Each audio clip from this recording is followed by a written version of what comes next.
Helo, fy enw I ydi Sandra a dwi'n gweithio gyda grŵp Cynefin.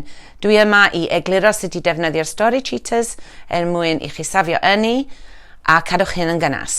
Mae gennych chi ddau fotwm ar y Story Cheater. Mae'r input yn deud faint o ynni sydd mynd i fewn i cheater a felly faint o ynni sydd gennych chi chwarae efo yn ystod y diwrnod wedyn. So os da chi reid yr input i fyny at 6, pan mae'n really oer, mae hynna'n idea da. A wedyn os ti'n reid gynas yn yr ha, ella reid o off neu ar 1 neu 2. Da chi'n misio llawer o cneswydd pan mae'n gynas. Wedyn yr output yn golygu faint o cneswydd sy'n dod allan o. So os chi'n setio'r cneswydd yr output ar 2, 1 neu 2, mwyn i chi gael just gynas yn bora, a wedyn yn nos roed ei fyny yr output at 6.